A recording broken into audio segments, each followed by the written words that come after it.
They're prescription pills that pack a powerful punch. I would start to become paranoid. I would start to have auditory hallucinations. The effects are severe, sometimes deadly. Believe it or not, students in Central Texas know all about the drug. We're seeing an epidemic of abuse of Adderall. Young people are popping them, snorting them, anything to make the grade. Its prescription name is Adderall, cleverly nicknamed Study Buddies, or Smart Pills. There were people like me who were experimenting. There were people who had already had experience with it. It's something that is so prevalent in that population or in that college culture that it just seems like part of what you do rather than this is a drug of abuse. Experts at Austin Recovery say the correct use is to treat kids with attention deficit disorder to help the brain focus and boost impulse control. When used properly, I really see a low incidence, at least in my patient population, of abuse and dependence. And most patients actually benefit from it tremendously. It's become so abused in schools because it's giving students an advantage, the Adderall advantage. We've hidden this University of Texas student's face to protect his identity. It definitely made me feel like I was better at studying. It made me feel like I was spending my time more effectively. One pill goes for about $5 on the street. If you can't score there, the drug is widely available online.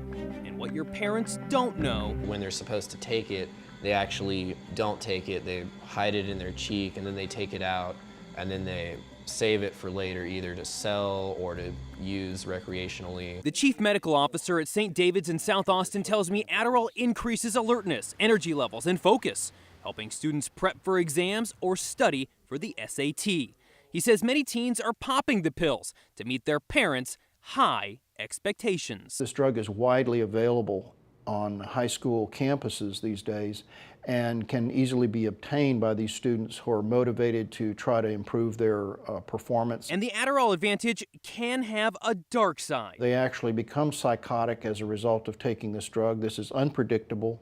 You never know when it's going to happen. They can actually have cardiac arrest and death. Similar to meth, Austin doctors say students can go on energy benders, wired, not sleeping for days. The long-term effects of abuse are even more frightening, as some kids can graduate to harsher drugs to replicate the high.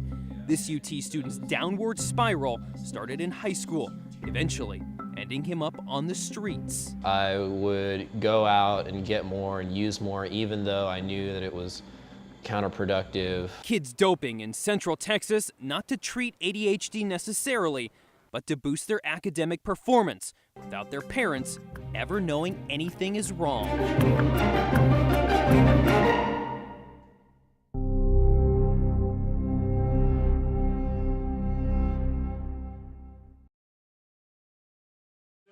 In one of the busiest courtrooms in the state, tough decisions come with the territory. It's going to be the order of the court. Some have a bigger impact than others. I walked out and I had 3 or 4 of my staff members all huddled together crying. And I thought, you know, what happened? Michael Sabra got a speeding ticket, missed his defensive driving class, and ended up in front of Williamson County Judge Bill Gravel. He may have been on the longest defensive driving plan in the state of Texas history, but I think maybe it was the most important one ever. This is a picture of Lisa and Bowen. Sabra's wife and mother of his 2 children was dying. So when she was diagnosed, it was unfathomable that she would die. I mean, the idea didn't even cross our minds. Michael's life and love consumed by the fight. We started doing a puzzle on a windowsill. There was a 30-day post-bone marrow transplant visit, and everything looked like it had succeeded, and we were very excited. And that was day 60, and we went in and we learned that it was an abysmal failure. And cancer was back in force.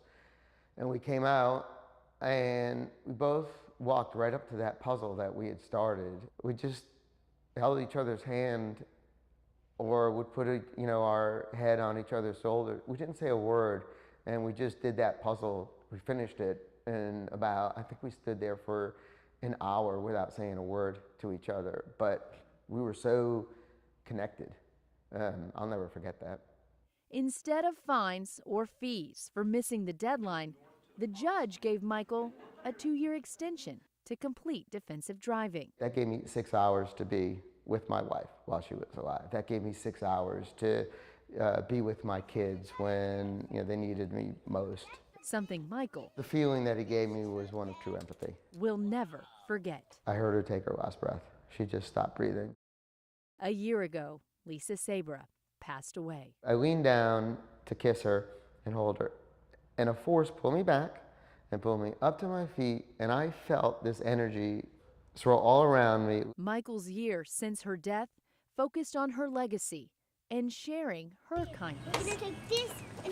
To the best of my ability, teaching them to be kind people. It was her spirit, and the words weren't said, but the feeling was she was okay, she was good, and that I and the boys were going to be okay. It was just strength and peace. Michael wrote a modest thank you note to Judge Gravel for giving him time. It was humbling, and it was overwhelming. The Sabras delivered the note and defensive driving paperwork to Judge Gravel's office, but missed seeing the judge. It reminded me, too, that, in our world, somewhere along the line, we've lost kindness and compassion. Coming up after the break, Judge, good. the moment we surprised Judge Gravel with a reunion he never expected. What are you doing here? Here to say thank you in person. Holy cow, I didn't know you were coming today. Far less likely to speed these days, Michael Sabra is driving to court for an unscheduled appearance. There are so many good people out there, and some that don't get thanked.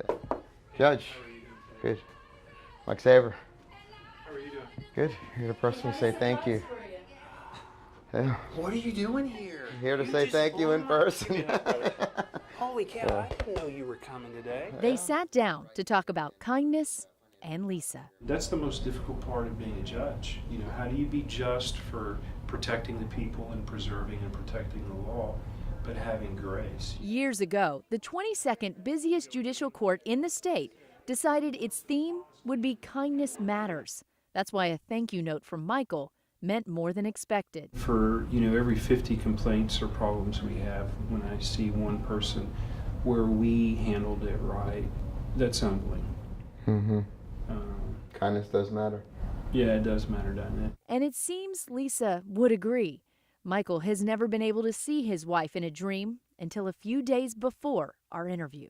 I want this to make me a better person. I want to continue Lisa's legacy. But you miss her. Don't start the waterworks. Tremendously. This weekend, I saw her in a dream for the first time, and it gave me strength. Yeah. That's really awesome. I'm glad. Wow. Yeah, it sucks. That's great. Sucks. Yeah. Yeah. Cool. You want to put it in your pocket? I think the amazing story is a dad with 2 toddlers who's lost his wife, the love of his life, but yet with perseverance and endurance, he's striving every day to bring those kids up. That's a hero to me. Lindsay Lippman, CBS Austin News.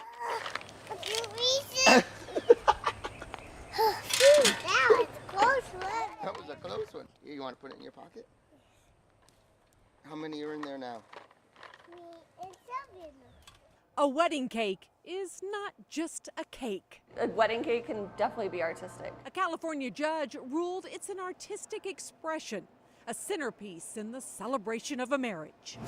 The judge says that means the First Amendment protects bakers' rights to refuse to use their talents to make cakes for same-sex marriages. No cake order is the same as the next, which is kind of cool. Erin Stanley has baked a lot of wedding cakes for same-sex couples. She says Baked by Amy's supports anyone who wants to order a cake for any occasion. We view everyone as, an individual, but also just who they are and where they come from isn't really important to us. We just want to see what we can do for them as a person. The California ruling does not impact Austin bakeries. But the U.S. Supreme Court is preparing to rule on a similar wedding cake case.